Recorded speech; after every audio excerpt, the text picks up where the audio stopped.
All right, we are live. This is the SEO Vault, episode 193. Welcome, everybody that's tuning in. Thank you so much for stopping by. As usual, if you know anybody that is working in the SEO industry, definitely go ahead and share this podcast with them. So we are streaming on Facebook right now, but we have our website up where you can find all of our backlog of episodes, as well as on YouTube also. So today it's going to be just me and Mike again, and we have a topic from the actual, or a topic that actually came from the last episode where somebody wanted to discuss how to go about their sales, how to get new clients as a new agency, and basically just wanted us to cover that topic again, just because it has been probably a few years since we put out a big guide from Web20 as to how to go about this. So we also have a bunch of news and one brand update for you guys. And I was gonna say another. What was the last thing on this? Just going over the different topics here for today. Sorry, I just drew a blank there, but we can go ahead and get started with the sales topic. And again, if you guys have other questions or suggestions for future things to go to discuss, definitely go ahead and chime in the comments. We definitely love hearing from you guys. So let's just go ahead and start from, I guess, a bit of a scenario. So I forget the guy's name that specifically asked this question, but I know where he was coming from because he was saying that he just took a course for SEO and he feels like he's ready to get clients now, but he just doesn't have any good way to go about this. So I guess just broadly speaking, we are about to release a course, a new local SEO course in the next week. That isn't going to go deep into the sales topics though, so it'll probably be a while before you see us put together a new guide about those sales and client acquisition.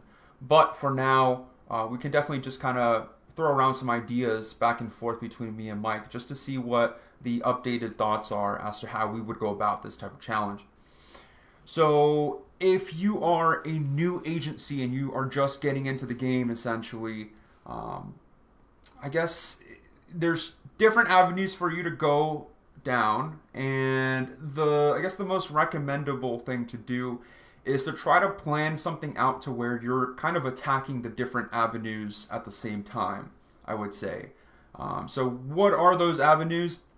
I guess I'll start here. I definitely want to hand it back over to Mike, but I'll start by saying that definitely the first place to look out for is just your immediate circle of friends and family, right? So if anybody's already a business owner and is already, in good terms with you, or they already know that you're a trusted person, that's probably going to be your best bet as far as, and this is my opinion here, I think it's incredibly important for you to focus on getting testimonials and reviews about your service before you really, can expect to get a lot of conversions out of ads or any other efforts that you're doing when you're bringing more eyes to yourself. So that's my first little bit there that I would say is definitely start with people that you know already, that maybe you won't be making much margin off of them, but they're going to be able to be like your ambassador, I guess, because you're going to realize, especially if you are not so strong with sales and you get people really asking too many questions, they might end up just asking you to speak with a former client or like a current client. And at that point, even if you struggled throughout the pitch, but you have a good reference to use, at that point, you can still close the client even though you've kind of messed up along the sales process. Mike, I want to pass it off to you before I kind of go on from there. Yeah. I mean, I could just piggyback on that point specifically, because if you don't have friends and family that are business owners or a network of people, um, I know it can be like for me, I was pretty good at sales, but I was never comfortable with sales. And the biggest thing I think I struggled with the most was I kind of felt fake doing sales. So if you are looking for that kind of like ambassador client that you're obviously probably going to charge cheaper for, go above and beyond. You can use them as case studies, referrals, all that. Literally going around to your local business, the small business owners, not even to like medium sized people that have a few $100, 300, $500 a month, some of them even 1,000, depending on how big they are. And pretty much like I just put my pitch as like, hey, this is what I'm trying to do. I'm looking for people to, I don't think I called it like an ambassador. So I said, like my foundational members, or I forgot. I had like a pitch or a name, but it was more genuine. Like, I'm just looking for some people. It's going to be really cheap. I'm going to be selling these services for, $1,000 to $2,000 a month once I have the portfolio and everything.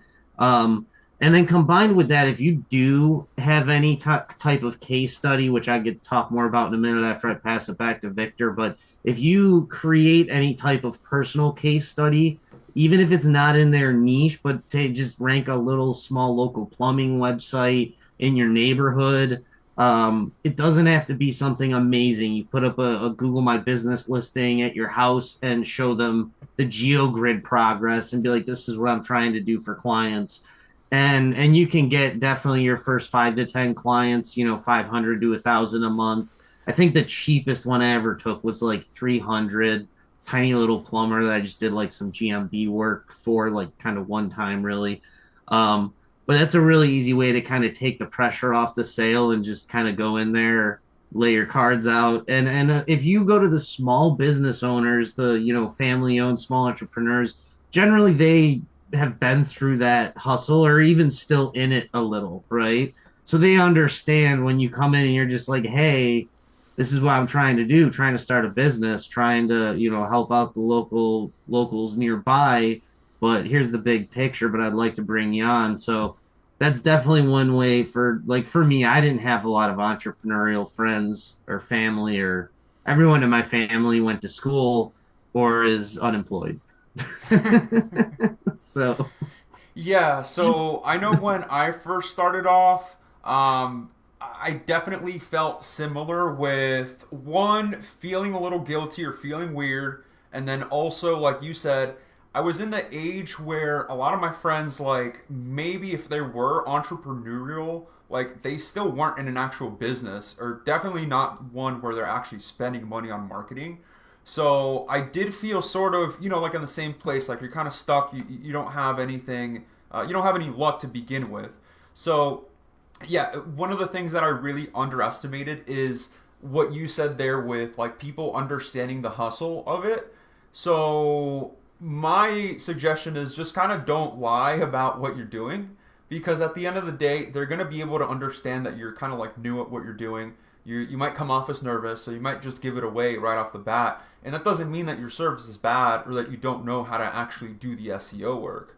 And they're going to understand, especially if you can explain the SEO pretty well, they're going to understand, like, okay, this guy's probably, very tech oriented. Like, he's coming out of his show, he's doing so much work to find clients. Like, they might really sympathize with that. And I definitely picked up clients where I could tell, like, my sales skills were just not very strong back then. And like it was just pretty much me being honest and me showing them what I know, what I want to do. That really pulled it off as far as gaining those first few clients. But those first dozen or so, those are the ones where you pretty much have to do whatever you need to do, right? Going out of your shell, even cold calling if you really need to. But getting that initial base of clients, right? To make sure that cash is flowing so that you actually have opportunity to turn on ads or do other things like hire people. So, okay, so just going off of what you said there, working local, that can be really powerful because thinking about these like mom and pop places that could use the SEO help, if they see that you're doing research or you're doing something local, it's a lot more effective than the 99% of the pitches that they get. And again, if you don't know this yet, like most business owners, regardless of like what type of business it is, they get pounded every day by sales calls, like just people trying to sell them some type of derivative of digital marketing or SEO work. So when they see somebody that's actually kind of doing a little bit more or doing something more specific to that area, that really completely differentiates you as far as anybody else that's coming their way.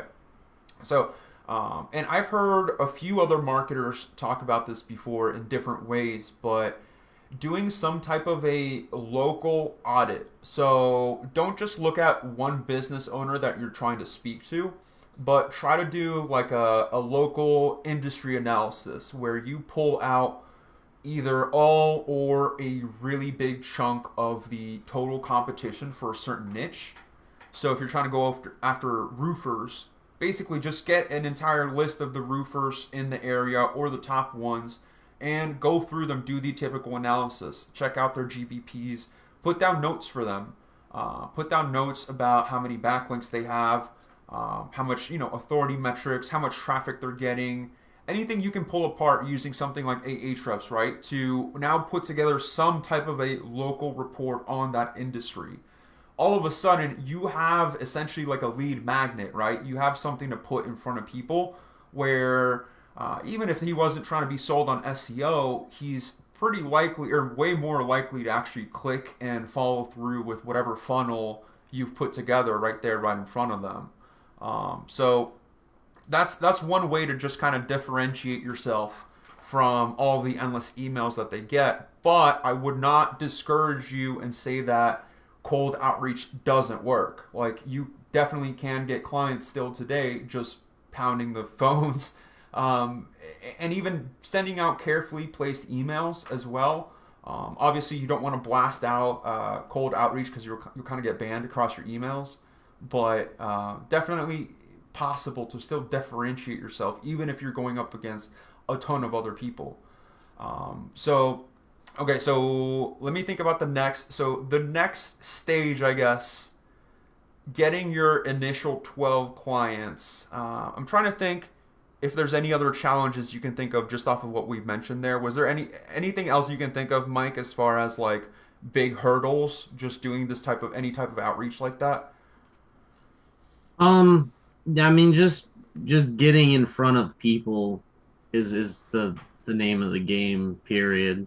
And then with that, being able to show them the value and gain the trust and belief that you can provide that for them is really in a nutshell what it is. So that's why I definitely think if you are armed with any type of case study, proof that you have done and provided this type of value before, and then a lot, like piggybacking what Victor said, having that data on where they're currently at, and even on top of that, where their competitors are at. So all of that information combined is definitely everything. I think if you're prepared with that information in front of any person who could genuinely benefit from your service, you should be able to get that client on. I think the biggest hurdle, like I said and Victor said, is just that getting comfortable with selling, the confidence, feeling like you're yeah, and it's not a matter of being able to do it. I mean, I had probably about 20 to 30 clients and had success with 20 to 30 clients, and I still didn't feel comfortable asking for $2,000 a month or $5,000 a month from a client. So, just if you're armed with the right details and you get in front of enough people, it's also a numbers game. Don't forget that.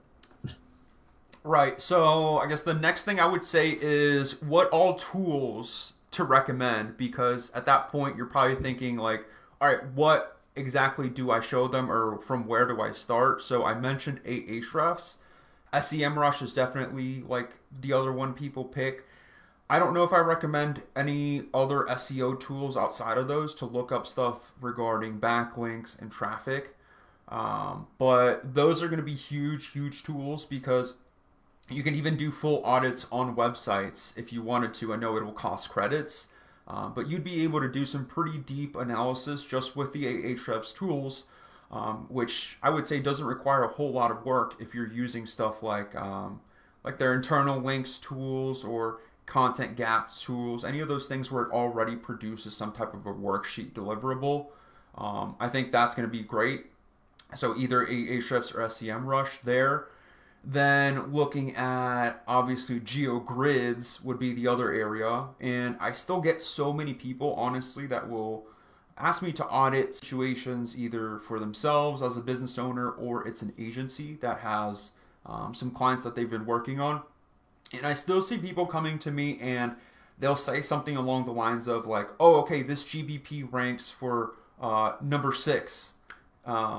And they sometimes they don't even say the keyword either. So it's a little bit like alarming, but there's still a lot of people that use the traditional SERP trackers. So organic search ranks trackers that are kind of just two-dimensional and show you the organic rank but don't show you the GBP's rank based on geographical position. If you don't have a GeoGrid tool, you're definitely not able to really show a business where they stand, and you're missing out on the entire kind of like competitiveness of being able to show them, here's what your visibility looks like in your area and here's what your competitors looks like, right? So if you're doing this type of analysis on everybody in the area, you can be collecting geogrids for all of the high intent queries for all of the local competition. And at that point, at the very least, what you've done is you become sort of like this authority that maybe they're not making like a lot of money, maybe they don't have a lot of clients, but you do have all the info about the situation right now. And it's one of those things where, especially if they're already paying for some service, you're going to come across as way more knowledgeable and potentially way more valuable if all of a sudden you have research that they're just not providing to their client on a monthly basis. Because, I mean, if you think about it, like a lot of marketers, they can get lazy, but it's also kind of redundant to be able to produce so much data every single month for every single client. So you can definitely kind of make your way into a pitch, even if somebody already has a marketer that they're working with. Again, simply by kind of showing that you have the information and that potentially you know a little bit more than what the people they're paying for are paying already. So GeoGrid tools like Local Viking, something like that. Mike, I'm curious now to hear what tools you recommend for prospecting, because honestly, for me, I would just go off of information from Ahrefs for the website and then Local Viking just for the maps information. And honestly, just that by itself is what I would use in a pitch as far as being able to pull things apart and show them where their gaps are. For like providing details when selling to a prospect, or you mean software for prospecting, I like guess to either get either one. prospects? I mean, so as far as like the ones you mentioned, pretty much Ahrefs and GeoGrid trackers are the only two things. Anything that can show what competitors are showing for, roughly what people are searching for, like the search volume. But most of the time, at this point, people know what Google is and that people are using it. So if you show them search terms that are clearly relevant and they see their competitors at the top, then that's really all you need. That's honestly the only thing I really focus on when it comes to the sale specifically of the result of an SEO campaign, aside from obviously the leads and all of that. But like I definitely don't focus too much anymore on backlinks. I don't even focus on like content. I used to focus a lot like, oh, that their website has like 300,000 pages, or not that many, like 3,000 pages, and yours has 200, and I would promote content gaps and things like that. That's kind of secondary now to, well, if you want to talk about the strategy of how we're going to get these rankings and these customers to your site, then we dig into that more. But like content gaps, on page optimization, backlinks, clients really care about any of that. But if you can pull up a GeoGrid and be like, look, if someone is 2 blocks away from your business and they search for your service, your three competitors show up on the first page. They're going to go this way, and that way when you're like three blocks that way. And there's a lot of businesses that are in that situation because, well, there's a lot of businesses out there and there's only three spots. Yeah. So at the end of the day, that's really the ones I look for, businesses that are, more prominent, like bigger business. I don't really work with too many smaller, like I mentioned, plumbers and things before. I still have some friends and stuff that I work with in those industries, but um, when you're looking at more of a either a larger area or a bigger niche, you will always find, listings that are literally not ranking right next to where they are or very close to where they are, depending on like the population and density of those areas. That just showing them that alone is an extreme value that someone 3 to 5 blocks away is not going to find them. They're going to get sent to someone who's possibly further away in distance than they are because the proximity algo, again, it's there's only three spots. Like you can only have so much proximity and authority before people get left behind. So it'll be interesting to see if AI changes a lot of that too, but that's a whole nother conversation. Oh, right, just the shifting around, like the Well, smaller just being able to businesses. provide more data and more in different ways, Like less people not knowing anything of what's going on. yeah, yeah, and it's just not going to be just like a structured three slot, like who's the closest with the most authority kind of thing. There's going to be a lot more taken into consideration when it comes to like using a language model to understand in-depth search, not a search term, but like possibly like a prompt or a multi-sentence, like, hey, this is what I'm looking for around these prices, these materials, like that kind of thing. Well, yeah. So okay. So you mentioned. Oh, how's it going, AJ? So you mentioned you. Okay. You mentioned a bunch of tools. I mentioned some tools. Here's something that I wouldn't recommend. So this is something I used to do, and I know there's still people doing it because I can still see like some of the clients I work with. They'll send me like they'll forward me emails whenever marketers pitch them.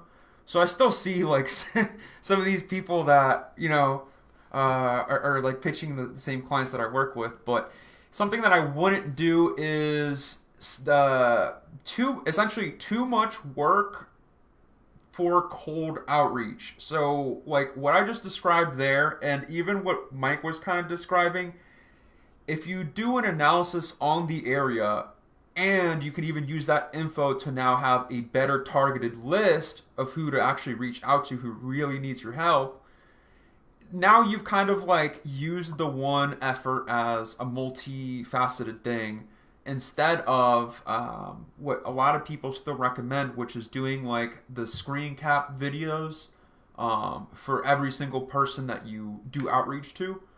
So I don't know if you've ever done that, Mike, but that's definitely how I used to do a lot of the outreach back in the day. Just kind of doing a video talking about those findings. So the different things that we just analyzed, a video of me going on their website, looking over all of those things and pointing out things that were wrong. I used to do that, but I can tell you it takes so much time, and I feel like it just doesn't provide the type of value that they're looking for unless you're able to spit out like a 1 to 2 minute video and it's just something that you can send to every person you're reaching out to. But things like the heading, like showing the different headings on the page or different ways to kind of format the content, I feel like don't always connect. So, kind of doing a broad level outreach where you just go over different on page tidbits that are fast to go through. I just don't think those are very good uses of your time. I feel like you should, before you spend any time like that, do something to where they have to reach out to you first. So basically, just add an extra step. It has to be like a two-step situation. You can't just lead with that much value because even if the video happened to be like valuable and you were able to point out something like crucial maybe that their marketers were doing wrong, it's still gonna come off as like almost like a desperate attempt to get the business because I guess if you're really good at what you do to that level, you probably don't have that amount of time to dedicate towards all these other people, or it's kind of like weird to think about like, okay, why is such a smart person doing so much effort before anybody pays them, type of thing. At least that's my opinion on that. Because I definitely wouldn't do those pre-recorded videos anymore. It's not worth. I don't think it's worth the time. I don't think it's worth like the storage space and all that you have to be paying for.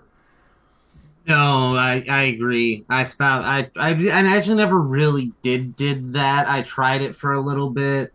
I helped another person kind of automate that stuff a little bit because they said they did it. But I just still never found it hugely successful as far as it being scalable and like you said, even really providing value. Like 99% of the time, they don't watch those things, or if they watch it, they're like, "Oh, that's cool," but they're not. It's not going to do anything for them. Like at the point you're going to make a video, you're probably better off making like a 30-second kind of TikTok thing where you're like, "I did a search, and this is where you're at, and this is where your competitor's at. In 7 minutes, I can show you how we could change that. Give me a call with a phone number." Like that would probably get a better response than like those 15-minute audit video screen share. Like, yeah, so I definitely agree.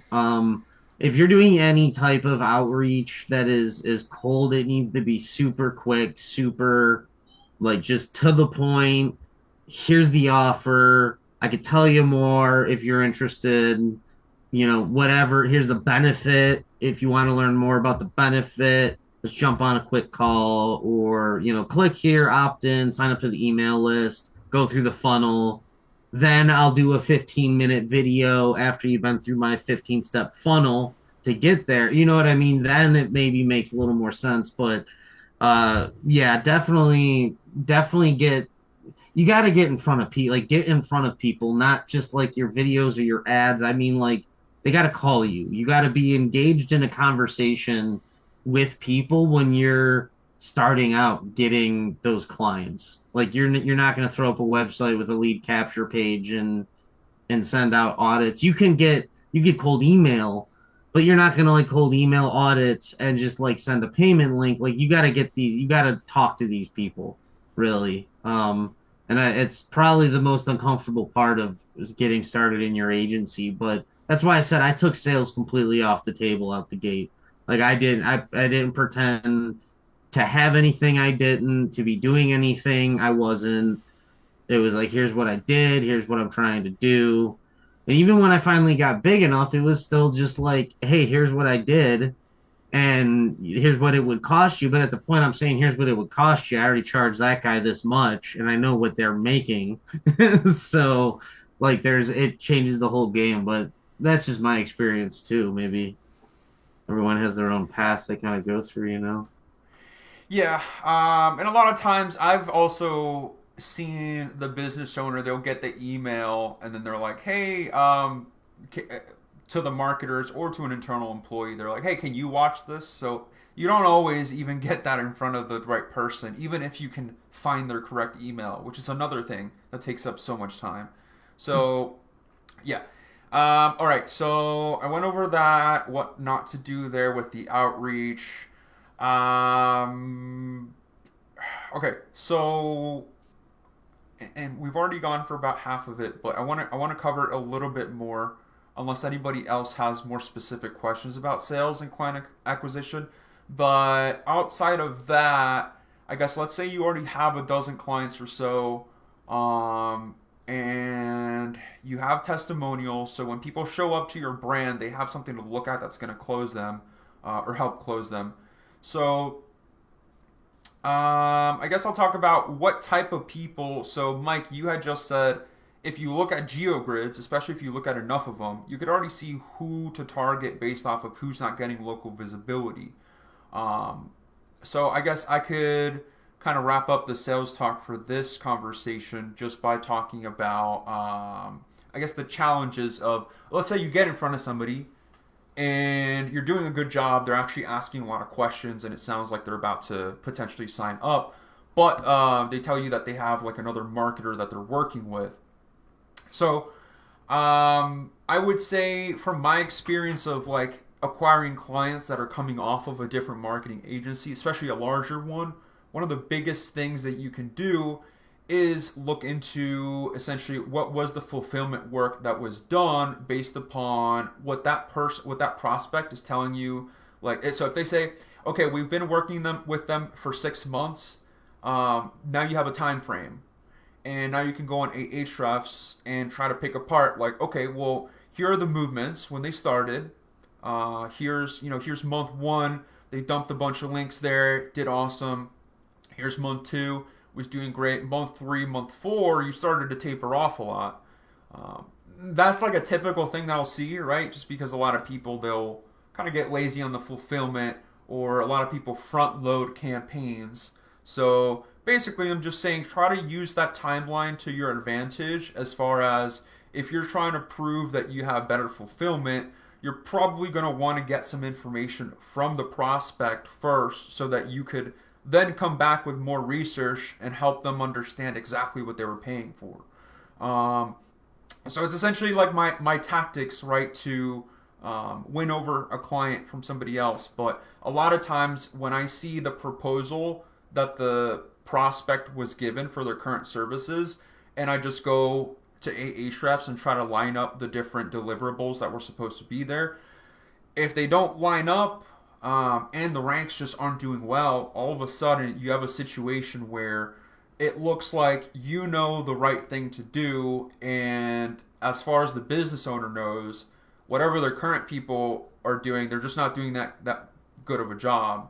So a lot of times you really only have to be a little bit better than what the best person that they could find can do, and that purely just that can win you the client. Again, your sales system can suck, but if you have testimonials now stacked there, and you're going up against clients that were paying big money for maybe a much larger agency, you can take advantage of the fact that not all of these companies out there are doing that proper fulfillment. And if they are, maybe they're not only doing it for the first few months or so and trying to get by like that.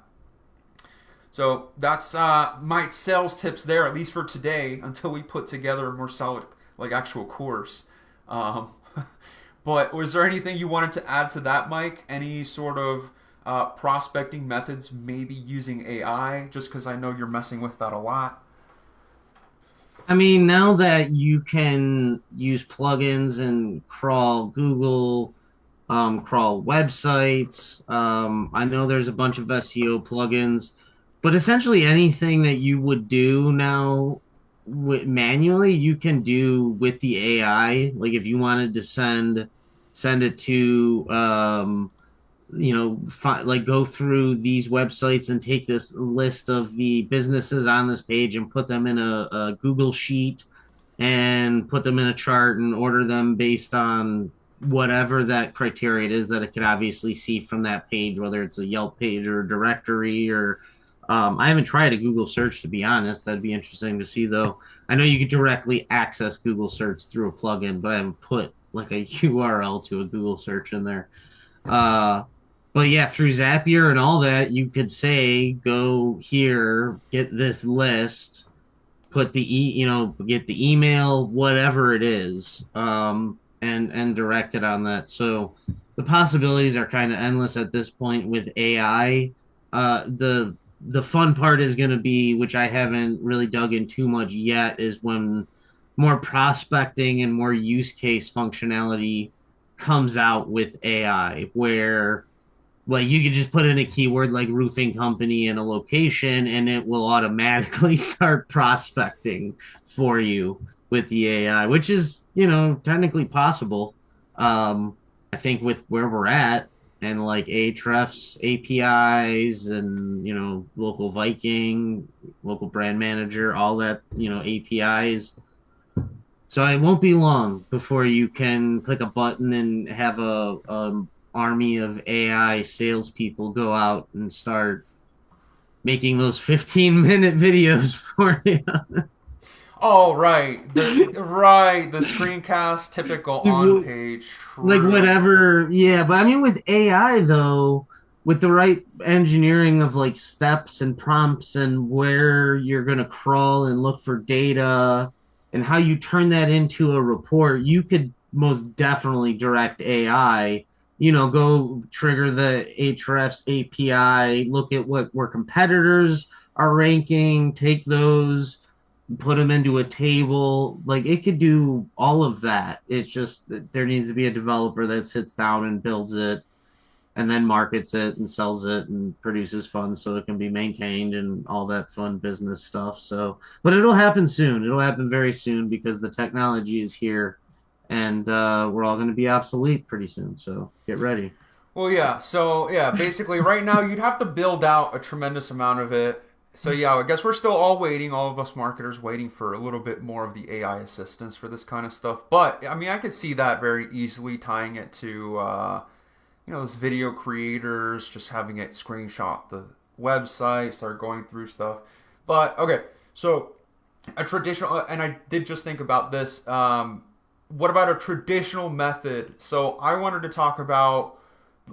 Here's the last thing for sales, but if you have a targeted list of people to reach out to, so again, going off of the same idea of okay, you did research on a city and you know who specifically is ranking really poorly, maybe more so than others. Those targeted people, I would actually, let's say you're emailing and you just can't get a hold of them. Let's say you go on Facebook, their socials, whatever, they're just not replying to you or not even seeing it. Something that will always work, I think, is just that a handwritten letter or an actual physical letter, and not anything that looks like a flyer, but something that actually looks kind of like handmade or like somebody actually manually had to sit there and do it. I know that would be my last suggestion to put in because you're definitely gonna, especially if it's like a quality piece of paper. It's not like something really thin. I'm more so thinking about like just differentiating from the typical spam because there. I mean, I get so much mail spam, but if it looks like something that's really different, stands out, maybe you spent some money on like the paper, the envelope. That's a very direct way to get right in front of somebody, right? So at that point, you have the information that they want. You have the little pieces that are needed there to acquire the client. It's more so now putting together your unique message, something that connects with you and your brand and really explains why you even want to help this business in particular. That's my last tip there for sales. And with that, how's it going, Brian?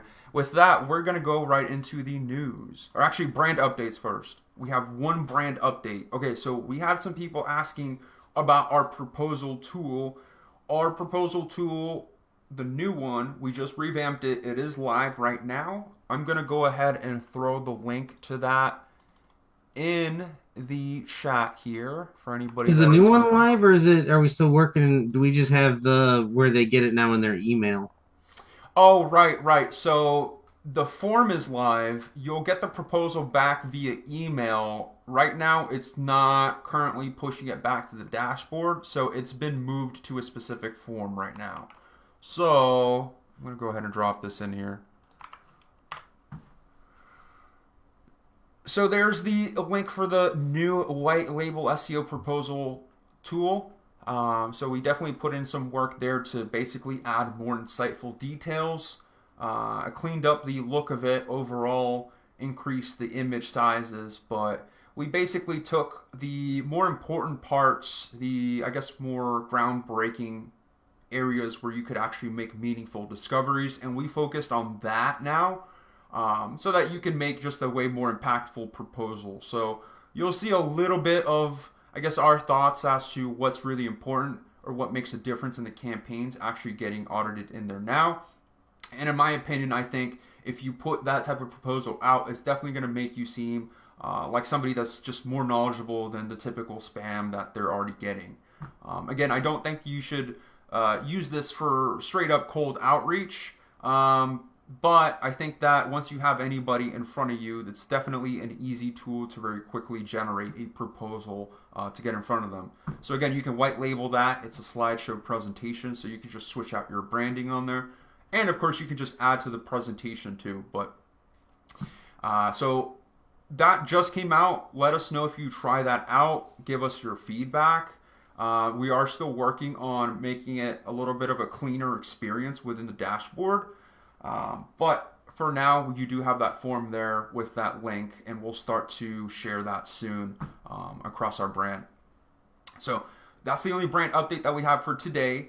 A continuation of the last week's update. I am working on the local SEO course 3.0, so you should already be seeing a bunch of messages about that. So it looks like Sophie actually chose a date. So we are looking at the 9th, or yeah, it was the 9th of June, I believe, that she marked on there. So just under 2 weeks left, or just under 1 week left, whatever, about a week left. So you'll be able to see that. I'm almost done with it. And that's just going to be the start of the new courses here for Web 20. A bit of a refresher here across all the courses that we have to offer. All right, let's go into the news. We have a few articles picked out for today. The first one, so this is what I'm really glad to see myself. So the GBP platform now, they're starting to test the image section of the GBP. So if you do a branded search and you find your knowledge panel, or if you're looking through different maps listings and you select a GBP, the images section that used to be at the very top, that used to kind of just sit there a little bit static, right? It would be updated if you put new pictures through, but otherwise it just kind of sat there. Now it's rolling through and actually shifting through different images on that GBP. So I think that was a good move, because I definitely have a lot of pictures in some of my clients' GBPs where a lot of the good ones are just kind of buried because they haven't been, or we've kind of added new ones over time. So that's pretty cool. Just brings some more vision to the different images across the board, but nothing too much about that. I guess an increased amount of attention to pictures. Well, they've always talked about the quality of images, but definitely making sure that you have a good amount of images in each GBP, I would say, is important, because if they're making so much use out of the platform for more pictures, I would think that it's pretty important to have images on there. Mike, I don't know if you have, do we have a typical recommendation of like a minimum amount of pictures for GBPs to have? Or is it more so a frequency type of thing? Yeah, I mean, I've always started with at least like 10 to 20 in each like category that they provided all the way back when they first like introduced team members and everything. The providing all the details is most important, you know. So I mean, I would say like if you want to post frequently, not like, you know, just spam it with pictures, but like Victor said, it's I think it's definitely more of a activity, freshness, score kind of thing. If anything, I'm not even gonna say that it's like a major ranking factor. I know for me personally, like the only time I think I've ever really looked at pictures on a GMB is when I'm going to a restaurant. Other than that, I don't really look at pictures at all. I've never used the image search on Google. So, like, images have been mostly used for SEO purposes for me, but like if you're doing work, local companies posting, you know, completed work from jobs, you know, if it's like a roofing company or things like that, in general, I think is just healthy for the listing ongoing. But if you were to say just throw up a few pictures to start and then post ongoing, I think that would be more beneficial than say making sure everything has like 10 to 20 pictures and then like moving on. You know what I mean? Yeah, that's true. So I know Yeah. for the attorney listings that I would do, I would just tell everybody a minimum of a dozen images, and then every few months I'd want to see something back from them. But yeah, if you have a home service business, I think something that would be awesome is to just get pictures of the team in the middle of like the work that they're doing. I feel like those look pretty good as far as conversion whenever any user just kind of pulls up your GBP and sees them. But all right, so next one here. So the .ai TLD. There's a lot of people nowadays that are using the .ai TLD. Obviously, a big boom in AI in general. and all these tools coming out. So they obviously need to get their domains. But previously, so we were talking about this earlier. Previously, it looks like .ai was actually a TLD for a specific country or region. Now, I wasn't aware of this country really, but now Google is going ahead and officially treating it as a CC, or sorry, treating it as a GTLD, so a generalized one versus the country code one.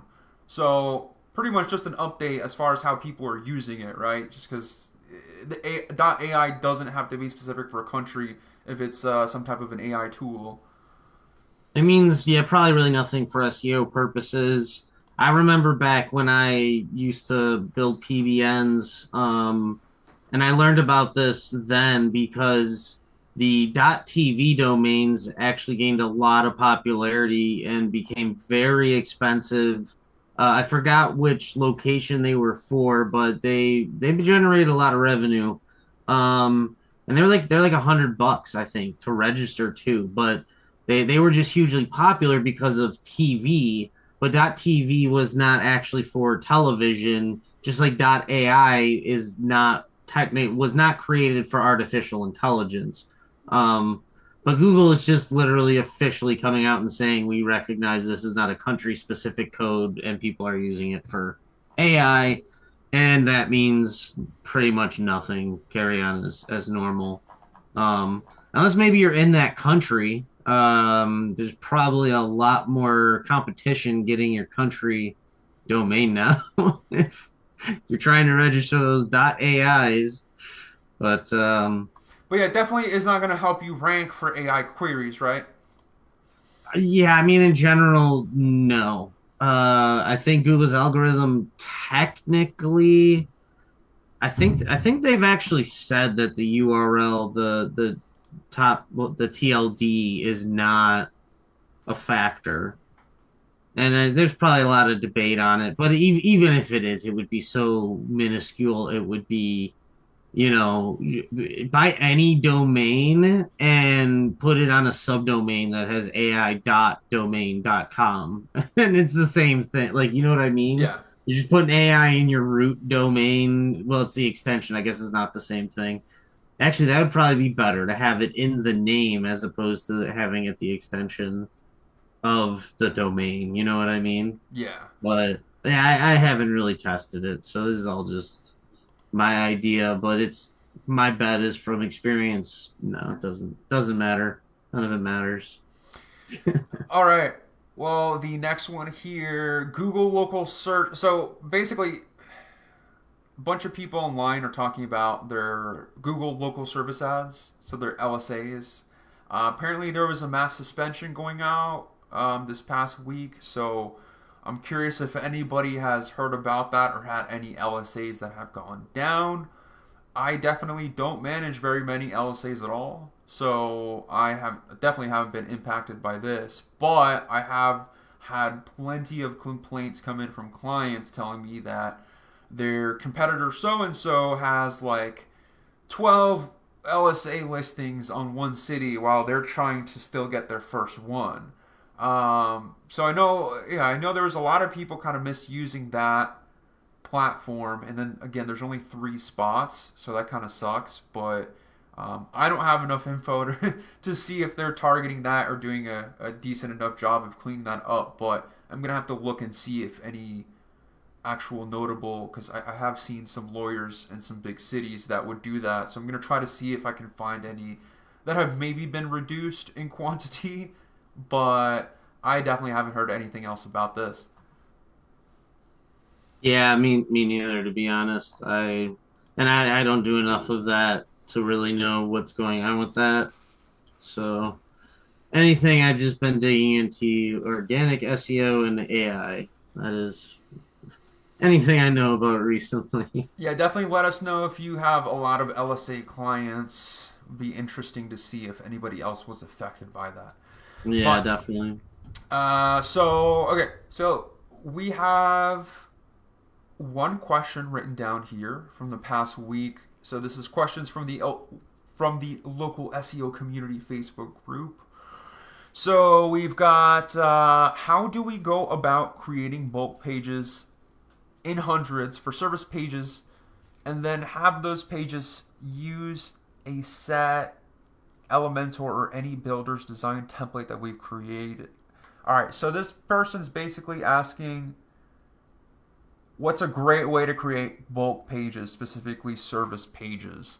So, I mean, using Elementor, for one, I don't like Elementor anymore, but I know I definitely commented on this post in there saying that Elementor definitely has the little layouts that you can save. So you do have to have Elementor Pro, but you can definitely save some different templates, whether it's just design or some content.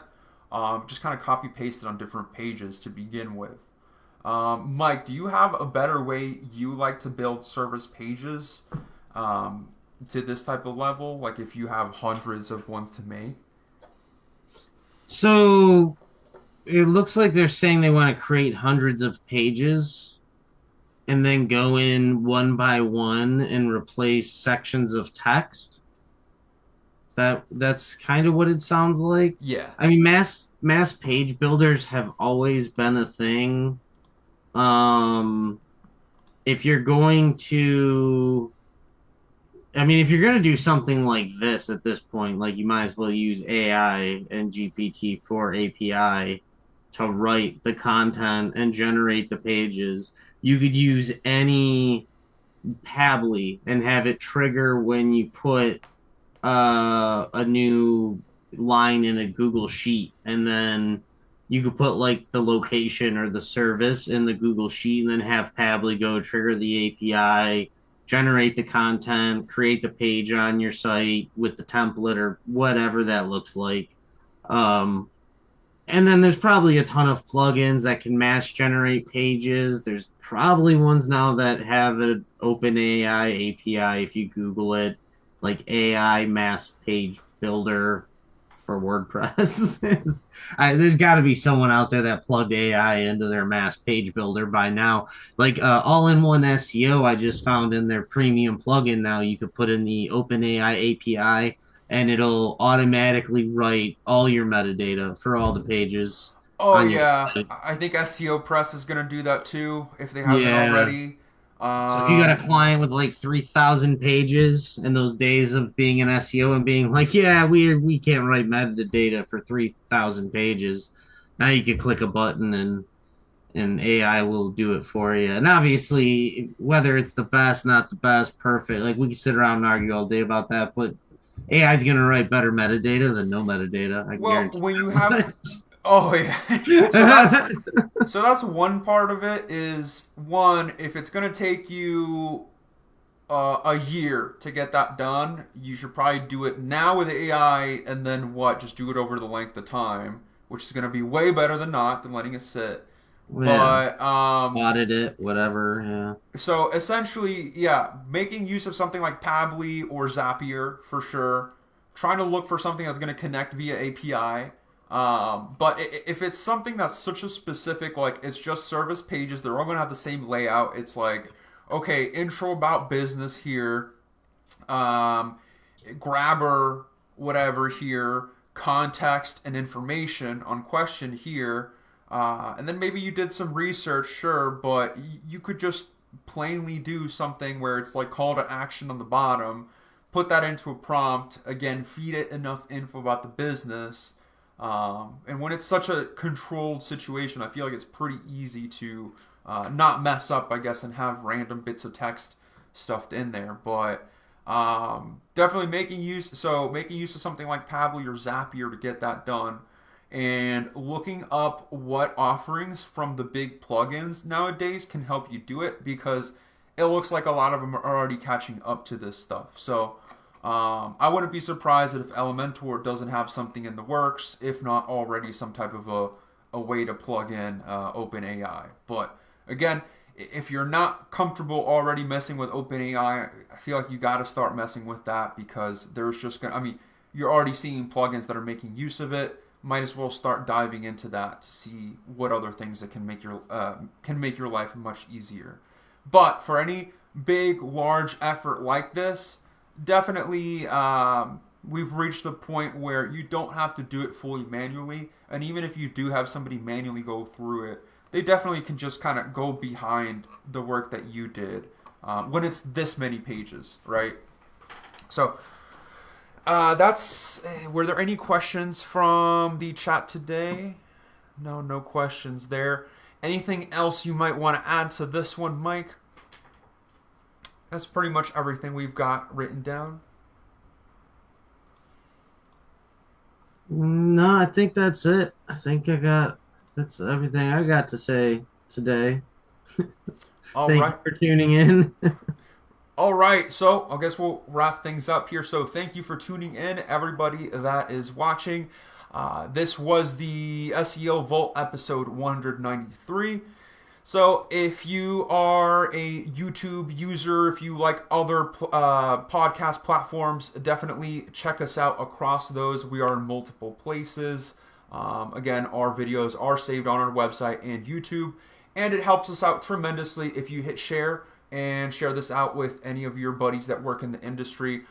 But thank you for tuning till the end. That's going to be it for today, and we'll see you guys next week. Oh, and we are actually moving to a pre-recorded, right, for next week? Yeah, I think we are going to be doing recording for next week. Yep, I we're may or may already in not be on the June. vault. We'll see how it goes. I'm going to be in and out next week. Should be a fun week for me. So, Yep, so starting this month, we're moving over to pre-recorded. So it's probably going to help out a bunch also for getting some more topics and more organization in place. But again, if you're if you're trying to get involved, again, you can always just post in the local SEO community because we're always going to be checking there for any questions that you guys have, even if we're not here live. So, all right, I'll see everybody next week. bye.